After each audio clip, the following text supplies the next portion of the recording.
sucede que en nuestros trabajos tenemos un día a día con diferentes actividades.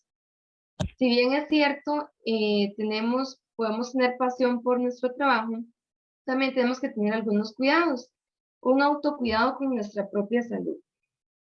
El síndrome de burnout es un síndrome que se puede llegar a comprometer la salud de las personas en el ámbito laboral, y de ahí la importancia de tomar en cuenta herramientas o tips que se pueden ejecutar para evitar llegar a lo que sería el síndrome de burnout, que vamos a ver el día de hoy. ¿Qué es este síndrome? Bueno, es un síndrome que ocurre como resultado del estrés crónico producto del trabajo que la persona no ha logrado regular. Y si ustedes pueden ver en esta imagen, tenemos una serie de fósforos en donde hay uno que está quemado y el resto está, digamos, funcional. Y justamente también es una consecuencia del síndrome que la persona puede llegar a perder su funcionalidad, no solamente en el ámbito laboral, sino que también personal. Les comparto esta imagen de esta actriz llamada Sandra Bullock. No sé si alguno de los participantes aquí presentes ha escuchado alguna noticia de esta actriz. En cualquier momento pueden abrir sus micrófonos y participar. Si alguno o alguna de ustedes ha escuchado sobre una noticia reciente de Sandra Bullock. Hola, buenas tardes. Buenas tardes, hola. Sí, vieras que mi esposa sí me comentó algo sobre ella, que era como que ella tenía alguna enfermedad o fatiga o estrés acumulado y por eso ella decidió tomarse un tiempo o ya definitivo, ¿verdad? No ahondamos más en el tema ahí. Perfecto. Y tenemos el gusto con, perdón. Franklin Álvarez. Ok, Franklin, muchísimas gracias y bienvenido a este Gracias. espacio. Como No, dice Franklin, justamente esta fue la noticia, ¿verdad? Aquí tomé una noticia, hay muchísimas noticias de diferentes medios de comunicación, y ustedes verán que dice que el síndrome de burnout que provoca el retiro de Sandra Bullock. Sandra Bullock confesó que se retiraba temporalmente de la actuación. La actriz sufre de este síndrome. Vamos a ver aquí un poquito qué es lo que se comenta de este síndrome.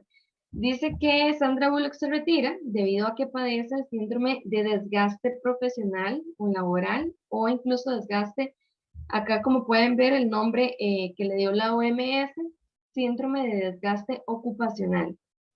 La OMS lo asocia a problemas asociados al empleo y desempleo. Asimismo, lo describe como un síndrome resultante de un estrés crónico en el trabajo que no fue gestionado con éxito.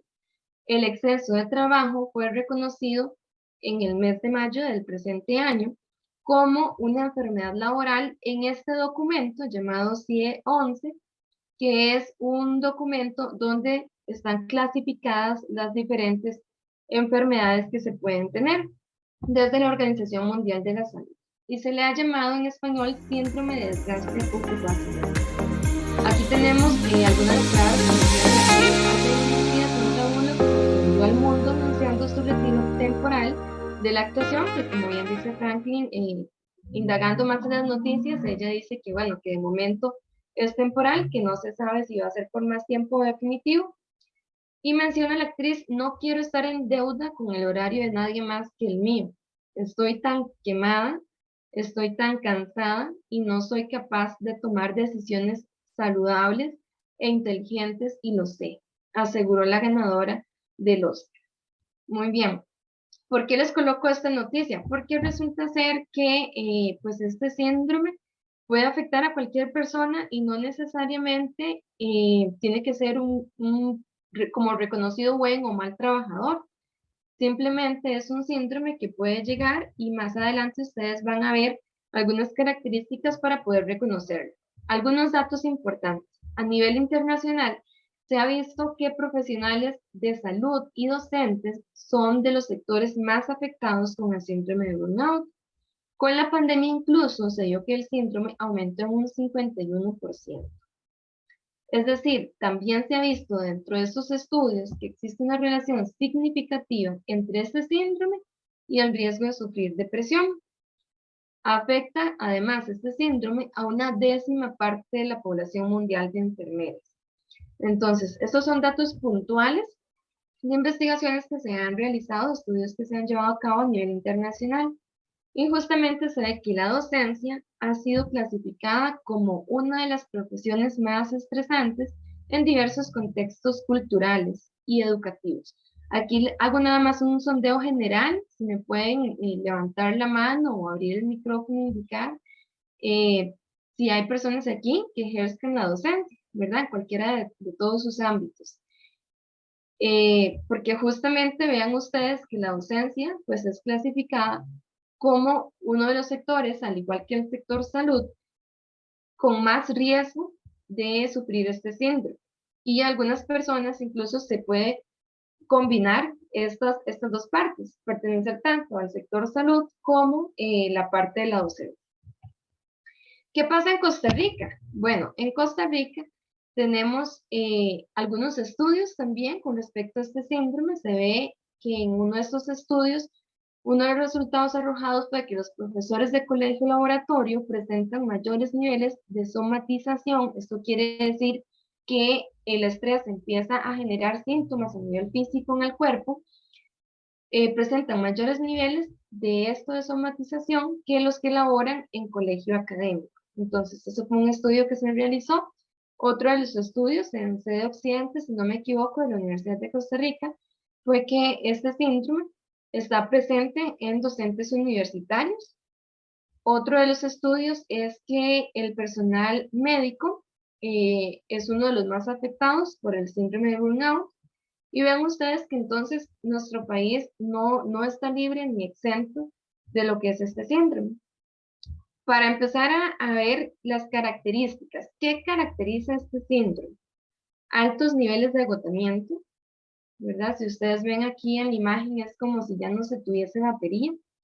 Falta de interés en el trabajo mismo, en las actividades, incluso actividades cotidianas.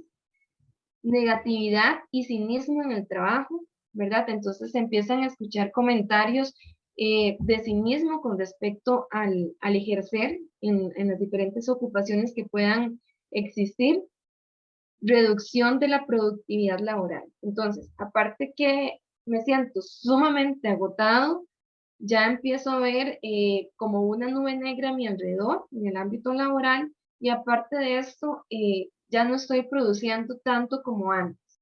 Y tomando la productividad como un indicador no tanto de, bueno, entre más produzca mejor, sino como un indicador de realmente se me hace pesado cumplir con mis actividades laborales que anteriormente no era así para mi persona. Entonces, eso es importante diferenciarlo. Y vean ustedes en la imagen, pues cómo se ve, digamos en este caso el hombre tirado, arrojado en el suelo, cansado, con batería de 0%. A ese nivel de agotamiento se refiere. ¿Cuáles son las causas de este síndrome? Y aquí les hago un llamado de atención para que ustedes pues tomen en cuenta estas causas del síndrome de burnout. El desequilibrio, ¿verdad?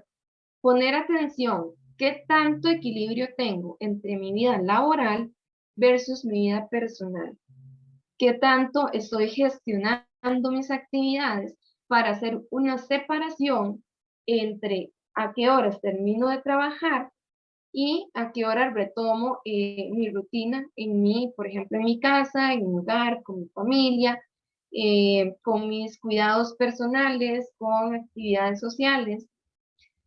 Entonces, cuando hay un desequilibrio y empezamos a arrojarnos en la imagen, podemos ver más hacia el lado del trabajo en la balanza y de repente todo empieza a ser trabajo y salgo del trabajo y llego a casa y sigue siendo trabajo, o empiezo a extender horas extras, horas extras, horas extras y paso todo en el trabajo. Estamos teniendo un desequilibrio y de repente por ahí llamadas o puntos de atención, bueno, puede ser que el esposo, la esposa, el hijo, la hija, el vecino empiece a decir, bueno, no crees como que te estás excediendo, ¿verdad? Con los tiempos de trabajo. Entonces, el desequilibrio entre la parte laboral y personal es una de las causas. ¿Cuál es otra causa? La carga laboral.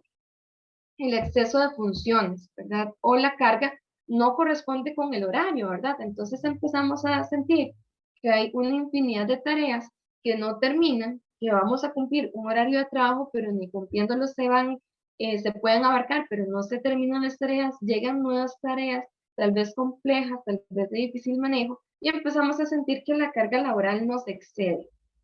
¿Qué más? Exigencia del puesto. No es un secreto que los cargos de dirección ya tienen asociado cierto nivel de responsabilidad. Entonces, no solamente estos cargos de dirección, sino también la naturaleza de otras ocupaciones, como sería todo lo que tenga que ver con servicio al cliente, ¿verdad? Entonces, toda esta parte de servicio al cliente, en donde no siempre vamos a tener un cliente comprensivo enfrente de nosotros, eh, aunado incluso a las otras causas que ya hemos visto de carga laboral y desequilibrio, puede llegar a esta parte de ser una causa de este síndrome. Entornos conflictivos en el trabajo, por ejemplo, cuando existen disputas de temas personales a nivel laboral o una sectorización en la parte laboral en donde es difícil lo que sería el trabajo en equipo, por ejemplo, donde tal vez hay un entorno conflictivo que no se presta para la escucha activa, para la comprensión, para los diálogos. Esto es una causa también de este síndrome.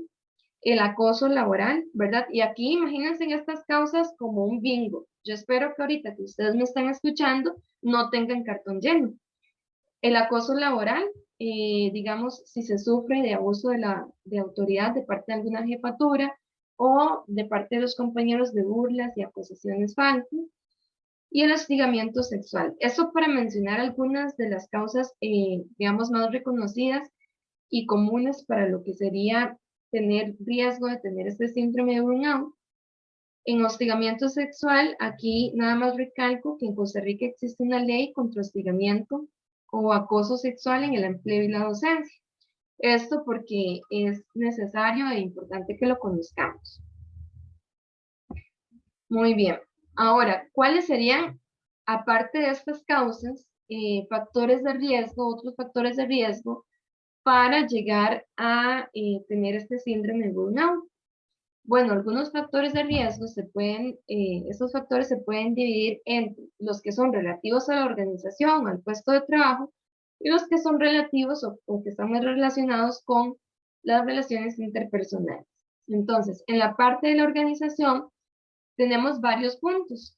Por ejemplo, tenemos acá lo que sería una organización muy jerarquizada, por ejemplo, y rígida, que sea poco flexible, falta de coordinación o una dirección inadecuada en la organización o la empresa, que exista desigualdad, falta de capacitación, tal vez en muchos puestos puede ser que empiecen, y no sé si a algunos de los aquí presentes les ha pasado, que empiecen en un puesto nuevo y tal vez no tengan capacitación adecuada en el puesto, y esto genere pues estrés para la persona que está iniciando en este nuevo trabajo.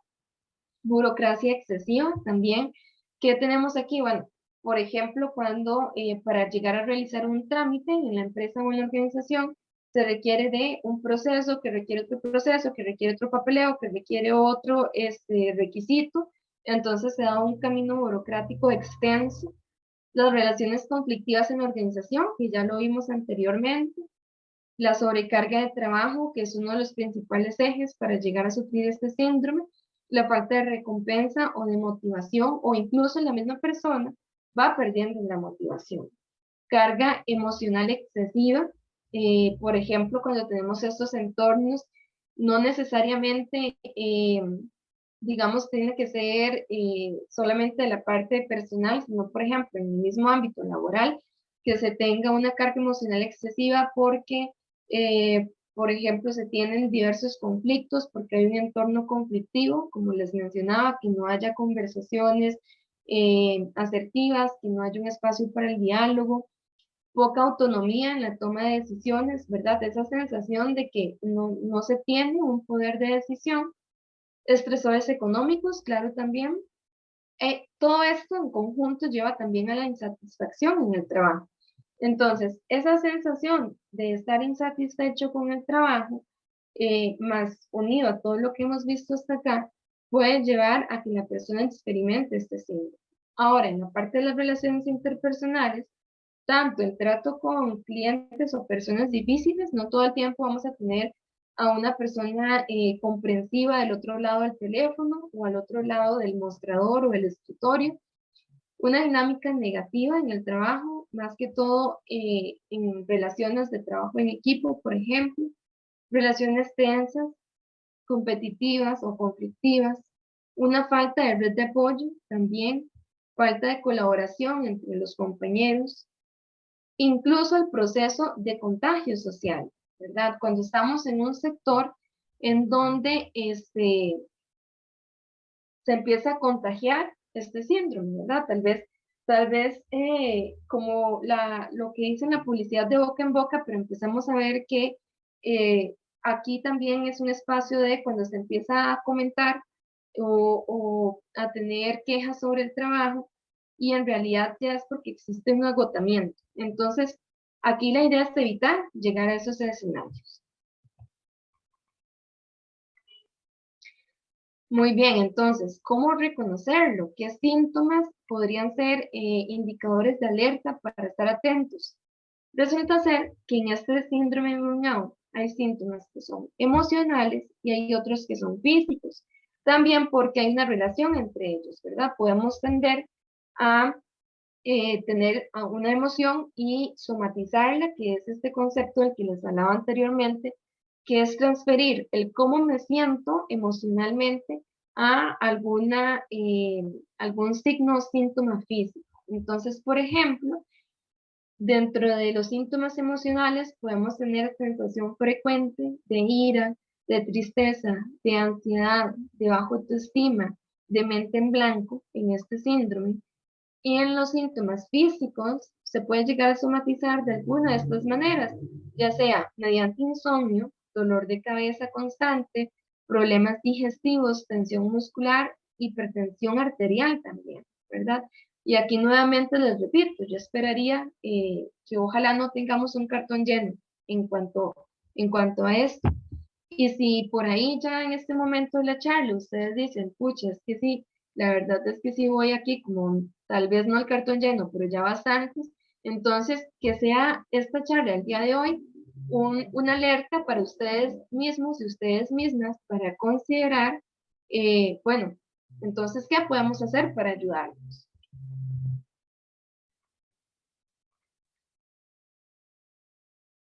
Vamos a pasar a esta parte de la automedicación, porque resulta ser que en este síndrome las personas entonces, al empezar a tener síntomas, empiezan a ver qué me puedo tomar para entonces no tener insomnio. Y ahí es donde empezamos a ponerle parchecitos y parchecitos.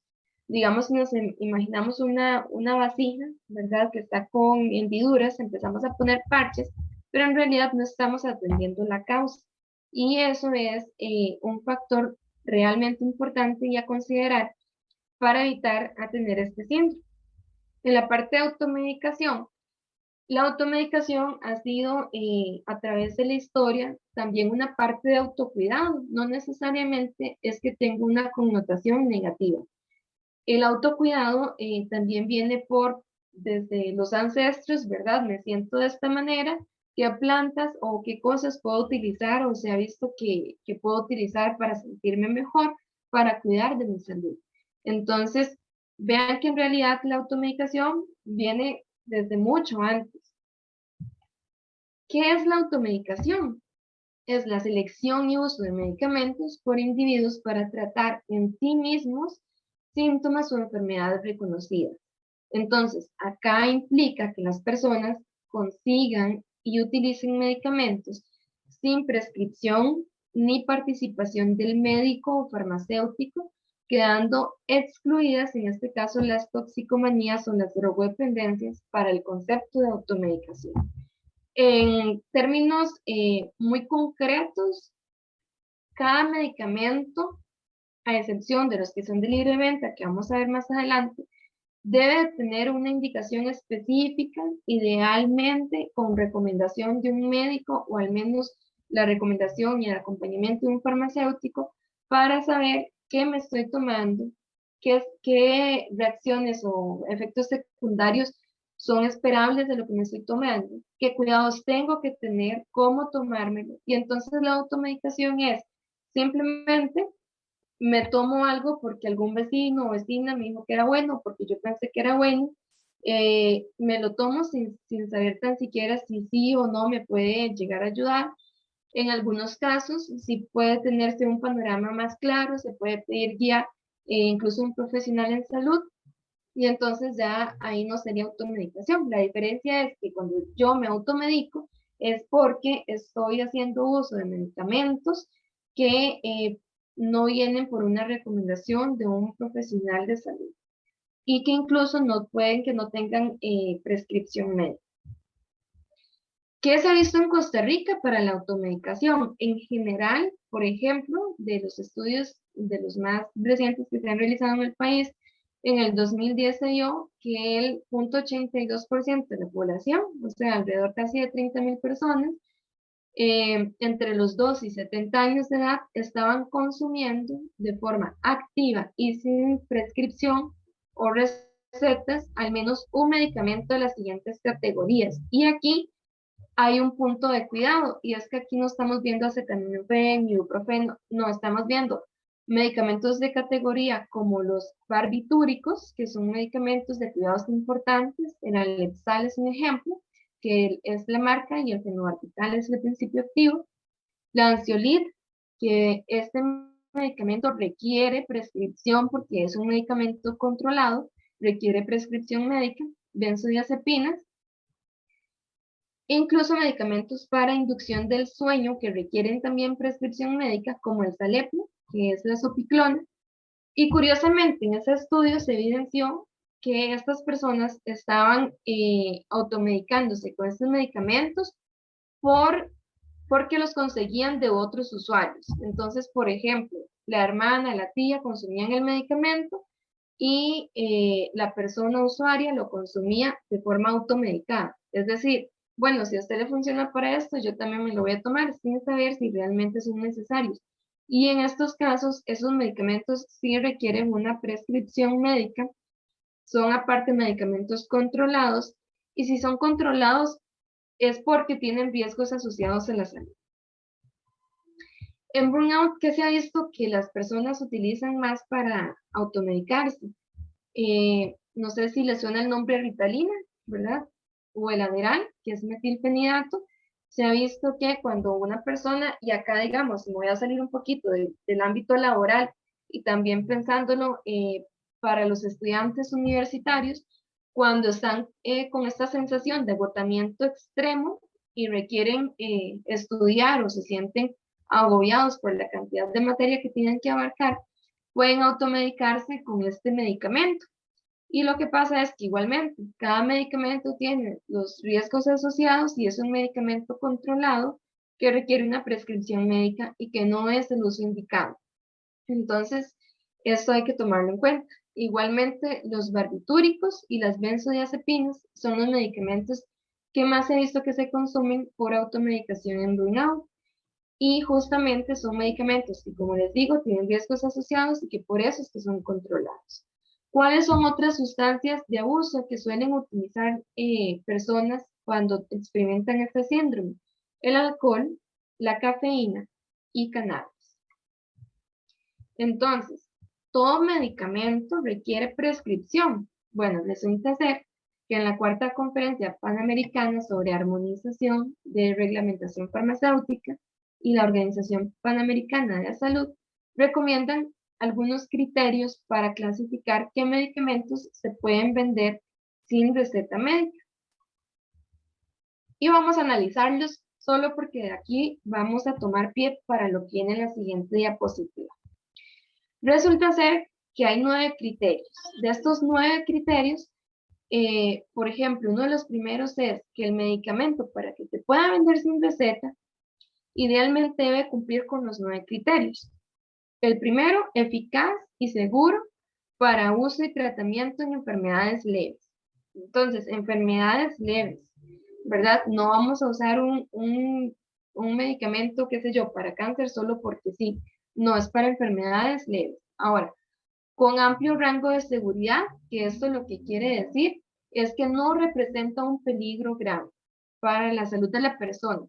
Incluso si la persona lo ingiere de forma involuntaria o voluntaria a dosis superiores de las recomendadas, para, incluso aunque no esté indicado en la persona, no representa un peligro grave. Entonces, si ustedes ven, si ustedes van haciendo un checklist en sus mentes, pueden decir, ah, bueno, hay muchos medicamentos que pueden ser seguros, eficaces y que pueden utilizarse para tratar enfermedades leves. Bueno, pero ya aquí perdemos, si nos imaginamos un conglomerado de medicamentos, aquí ya vamos perdiendo sujetos o medicamentos, porque no todos los medicamentos tienen un rango de seguridad que permita que si se excede la dosis recomendada, no represente un peligro grave. Entonces ahí ya vamos dejando varios por fuera. Ahora, aparte de esto, tiene que tener una dosificación, o sea, que la dosis, el rango sea amplio, de manera que se pueda adaptar en diferentes poblaciones por edad y peso. Entonces, vamos conociendo por qué es que los medicamentos no pueden estar en el supermercado, no todos los medicamentos pueden estar ahí, y ahí vamos viendo por qué es que es importante.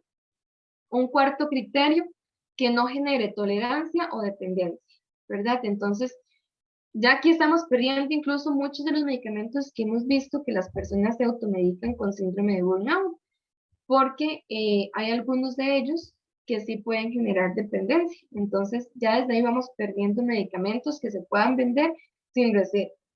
Y esto la señalé toda en amarillo porque en realidad es bastante importante. Cuando se utilice de acuerdo a las instrucciones el medicamento, que no enmascare enfermedades serias ni retrase el diagnóstico y tratamiento de una condición que requiere atención médica. ¿Por qué lo señalé todo en amarillo? Porque aquí hay muchísimos medicamentos que entonces quedan por fuera de poder venderse sin receta, porque hay muchos medicamentos que pueden retrasar o enmascarar una condición que requiere atención médica. Entonces, un ejemplo muy simple, algo que incluso hasta se puede conseguir dependiendo de la categoría en los supermercados, los analgésicos, ¿verdad? Si tenemos un dolor y empezamos a tomar analgésicos y tomamos analgésicos, pueden llegar a retardar la atención o el diagnóstico de una condición de salud importante. De ahí que muchas veces, si ustedes han ido a una farmacia, probablemente el farmacéutico o la farmacéutica les dice, sí, bueno, tómelo, por ejemplo, qué sé yo, en caso de una diarrea, tómelo, pero no por más de 3 días. Si en 3 días usted sigue igual, entonces consulte con el médico. Entonces, de ahí la importancia de ver estos criterios.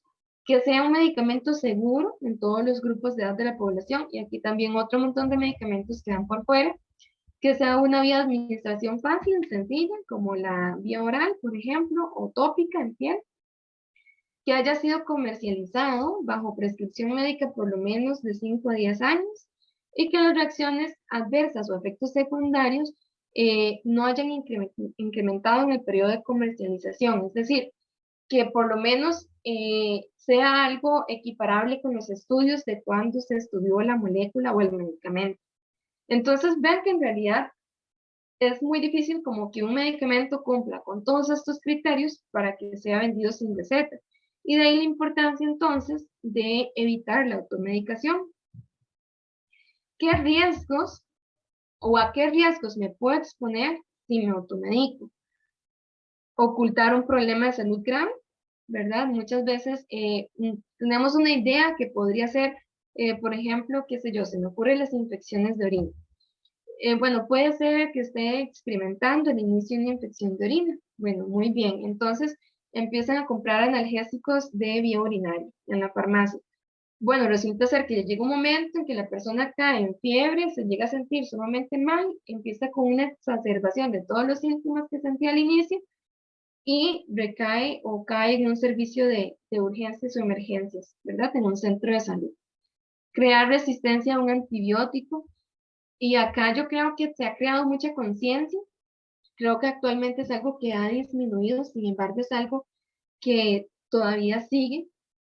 Cuando hay un médico, por ejemplo, en consulta que la persona está resfriada y que no envía antibiótico y salían de la consulta y decía, es que ese médico es muy malo porque no me mandó ningún antibiótico.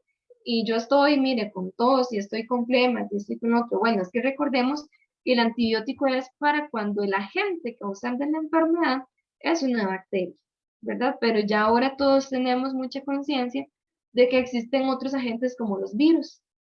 Ya ahora con la pandemia, pues se ha creado una conciencia mayor en este sentido y pues no todo resfrío o condición de salud requiere un antibiótico. Entonces, ¿qué pasaba antes?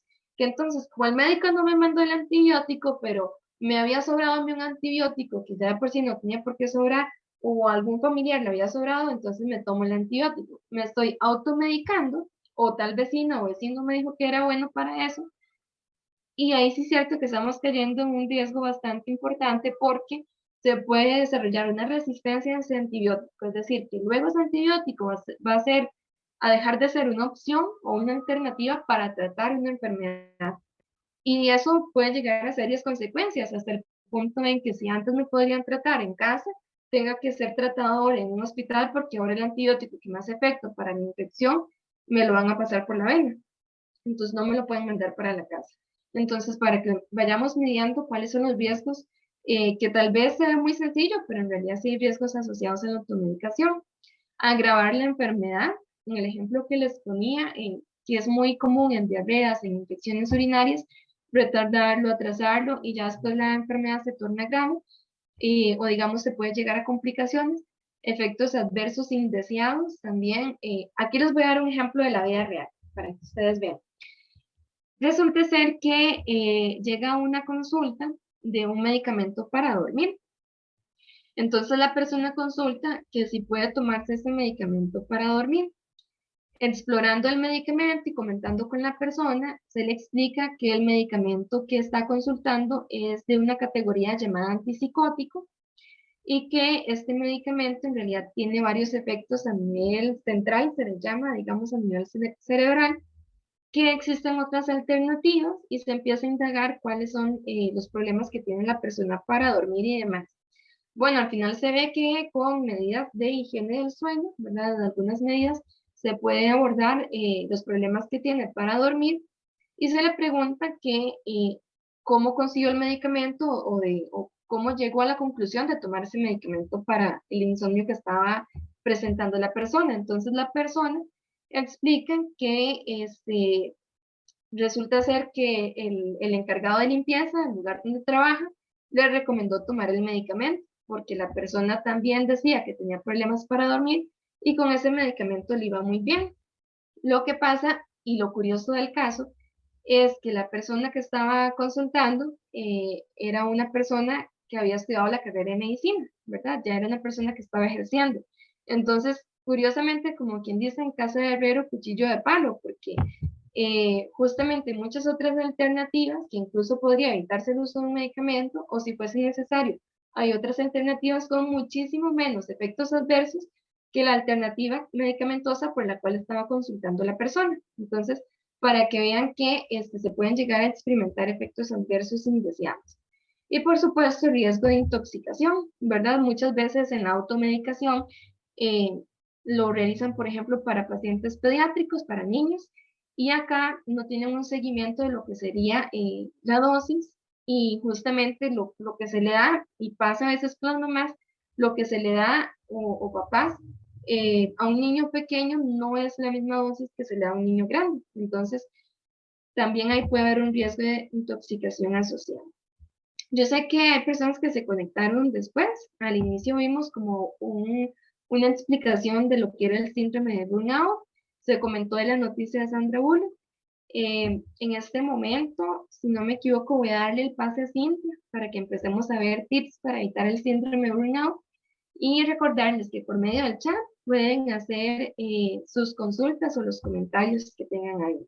Adelante, Cintia. Gracias. Tenemos una pregunta en el chat que podríamos ir abordando antes de pasar a esta segunda como fase.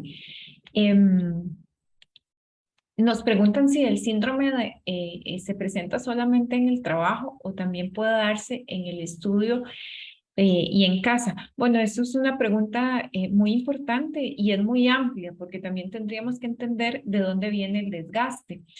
Por ejemplo, podemos hablar efectivamente de burnout a nivel académico, ¿verdad? O agotamiento académico o estrés académico, que son como sinónimos que se utilizan, pero que sí efectivamente puede llevar a la persona a experimentar la sintomatología que ya la doctora Cruz nos expone, ¿verdad? De mucho desgaste, de simplemente no tener energía, y que lleva pues a otros síntomas de definitivamente casi que no reconocer, ¿verdad? O no reconocerme a mí mismo o a mí misma respondiendo a esta situación.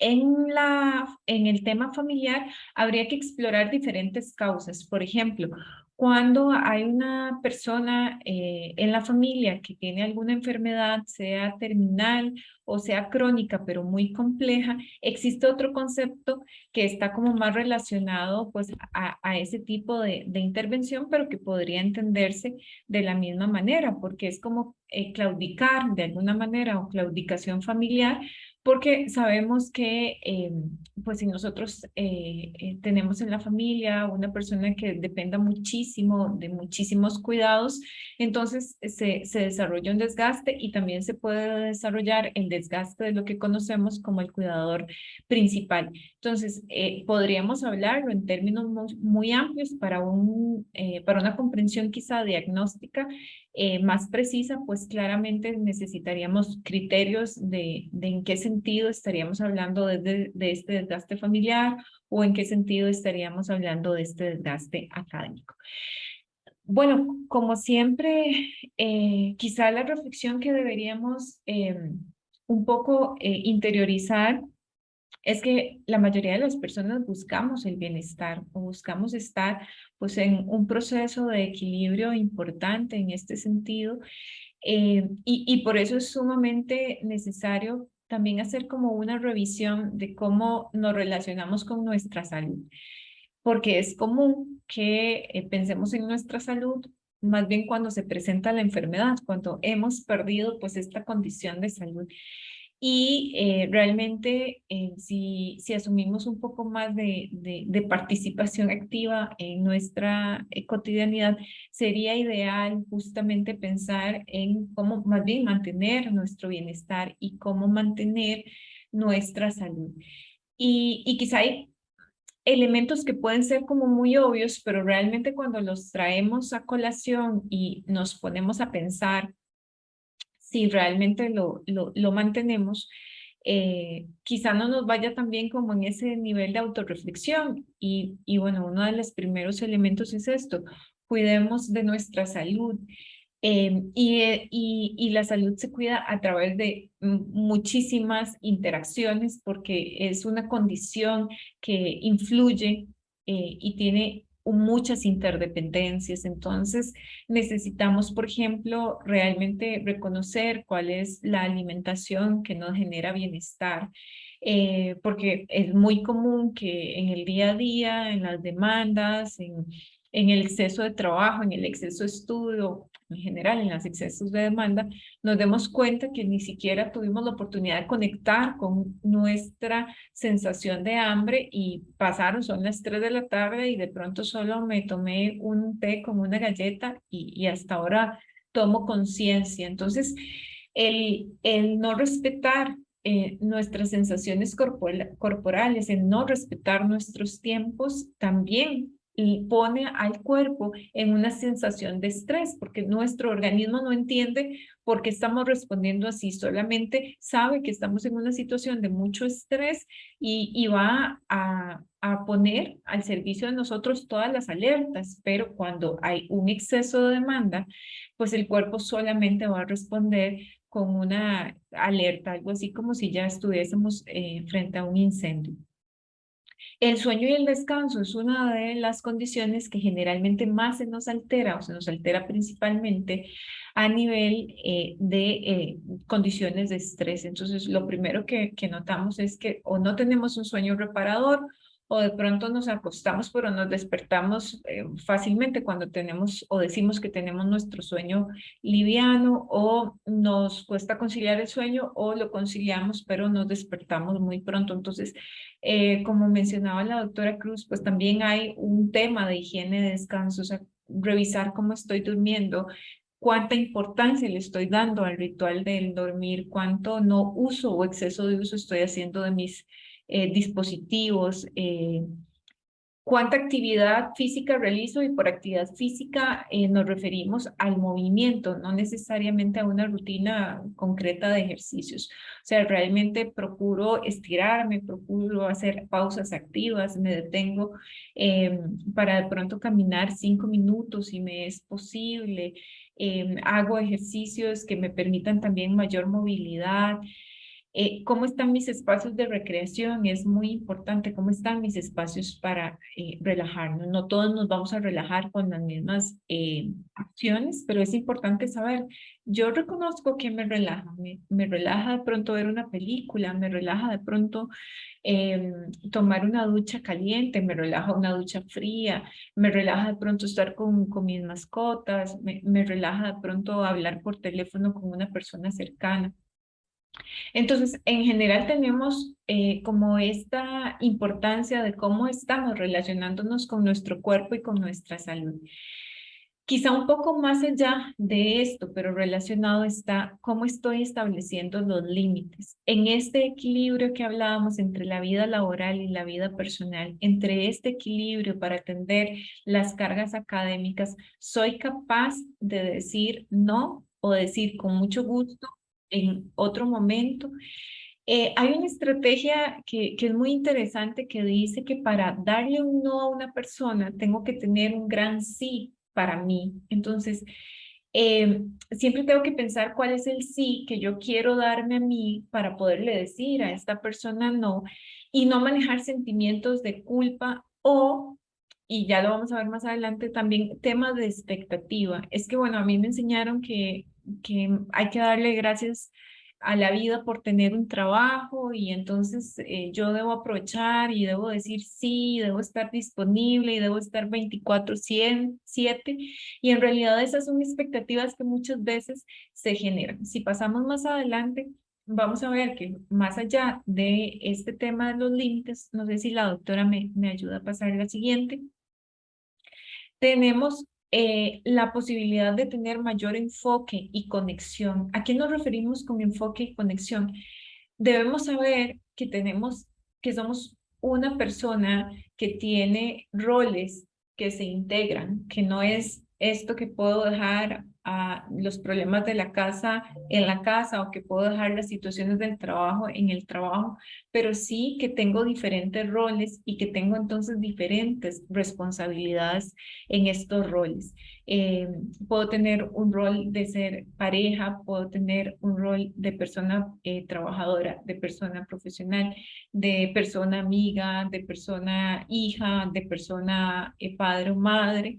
Y todo me demanda, no es que una cosa necesariamente me demande más que la otra. Entonces, es importante saber a cuáles roles yo sí quiero responder, cuáles son mis principales tareas o funciones en esos roles, y cómo conectar justamente para saber si me siento a gusto en esta posición y con estos roles.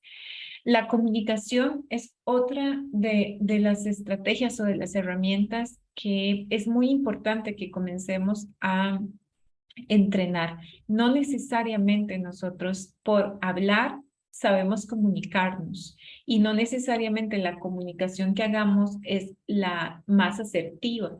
Entonces, la comunicación también es una especie de músculo que se entrena, y que yo necesito justamente para poder establecer límites, también tener una comunicación y poder señalar por qué no puedo asumir esa sobrecarga, por qué no puedo asumir ese proyecto extra, por qué no puedo de pronto ir el fin de semana a cubrir. Y necesariamente lo que no se dice, hay un lema que utilizamos mucho en psicología: lo que no se dice enferma, o cuando no hay palabras, ¿verdad?, para expresarlo, a veces hay un cuerpo que nos lo reclama. Entonces muchas veces tragamos y tragamos situaciones, incluso situaciones como veíamos en la presentación de tipos de acoso, de tipos de exceso de demandas, de malos tratos, y de pronto no lo comunicamos, no logramos establecer este límite, y esto muchas veces es lo que nos lleva a enfermar, porque la comunicación es un gran vehículo también para poder externar nuestras emociones. Los vínculos son otros de los vínculos o las redes de apoyo son otra de las herramientas que son sumamente importantes para fortalecer nuestro sistema emocional. Muchas veces no podemos resolver la causa de la causa de la causa que nos está generando este malestar, pero sí podemos contar con vínculos. Las personas son como vitaminas o vacunas, para ponerlos en este contexto de algo positivo. Y no se trata de tener cientos de vínculos, se trata de tener vínculos de calidad, personas o incluso, digamos, mis animales, que también son vínculos con los que yo sé que puedo contar, que de pronto van a estar ahí en los momentos y que sean mis animales o sean mis personas cercanas, tengo una comunicación, sea verbal, no verbal o esta comunicación afectiva. Muchas veces nosotros nos basta ver a un ser querido para saber que algo no está bien. La posibilidad entonces de relacionarnos con estos vínculos. Sabemos que todo este tema de la pandemia también nos trajo algunas limitaciones y creo que muchos y muchas podemos resentirlo. De pronto necesitábamos y no podíamos y esta oportunidad a veces de sentirme apoyado, de sentirme como contenido por otras personas. Entonces, el establecimiento de vínculos, los que tengamos, y sobre todo ponerlos al servicio, seguir construyendo, o sea, no demos por sentado que un vínculo existe porque llevamos tantos años de ser pareja, porque llevamos tantos años de ser amigos. Los vínculos también se alimentan y en la medida en que nosotros alimentamos un vínculo, alimentamos pues todo nuestro sistema emocional. Adelante.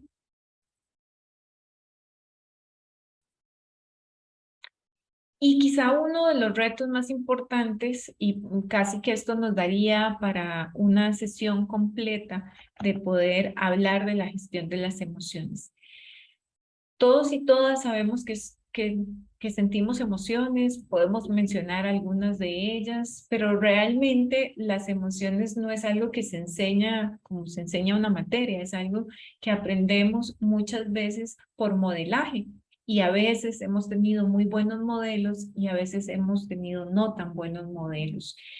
Y vamos ahí por la vida y no estamos aprendiendo a gestionar las emociones, sino que se nos acumulan y a veces me siento tan incómoda o incómodo con alguna de esas emociones que definitivamente pues lo que hago es o exploto en esa emoción o más bien trato ahí como una caja de Pandora de meter todo para que no salga y siempre mantenerme como en apariencia todo muy bien. Y esto en realidad lo que nos puede llevar es a enfermar. Necesitamos conocer cómo se comportan nuestras emociones básicas, cómo nos relacionamos con ella, cómo reaccionamos frente al estrés, de qué manera realmente sabemos reconocernos y darnos el permiso. Uno de los principios fundamentales es que nosotros no controlamos las emociones, nosotros regulamos la respuesta que nos genera esa emoción. O sea, si yo estoy frente a una escena que yo veo injusta y eso me produce enojo, yo no puedo controlar que no se me produzca enojo.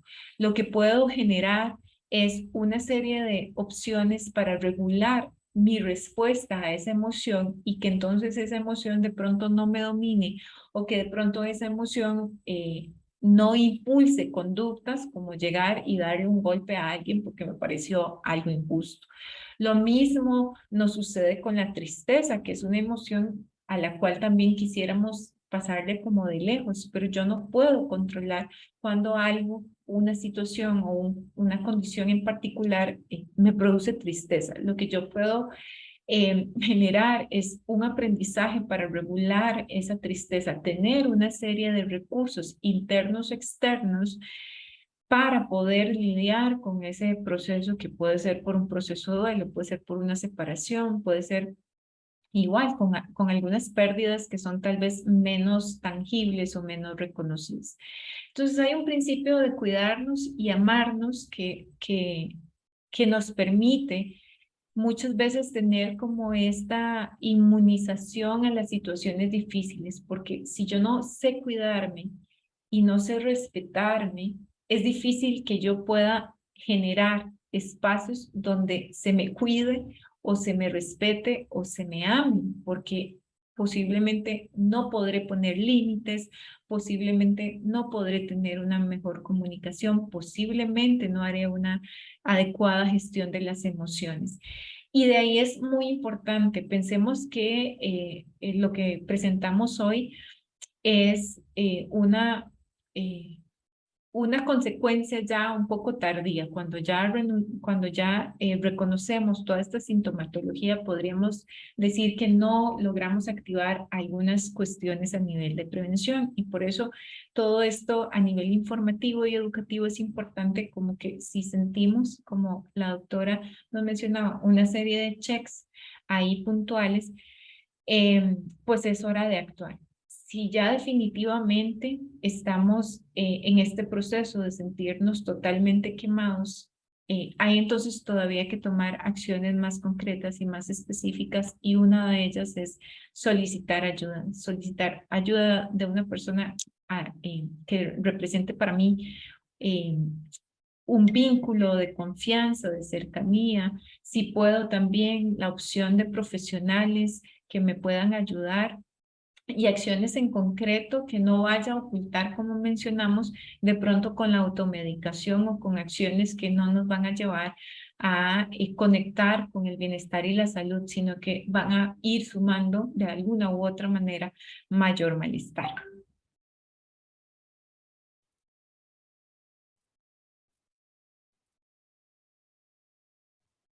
Muy bien, voy a permitirme comunicarles para que quede para efectos del video, porque cuando inicié a grabar no estaba esa parte.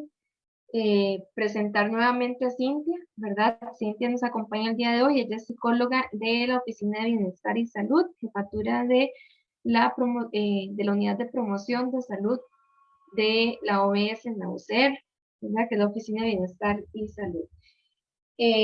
Cintia, no sé si también querías agregar pues algo más a lo que estabas mencionando.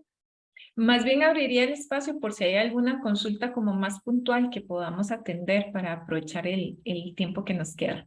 Ok, entonces aquí yo les comento de paso, les dejo los datos del Centro Nacional de Información de Medicamentos, CIMED, informarles, recordarles que existen estos medios de contacto con nosotros, que somos farmacéuticos, podemos ayudarles a resolver consultas que tengan, no solo en este tema, sino también en cualquier otra consulta relacionada con el uso de medicamentos. Entonces por ahí les dejamos los contactos.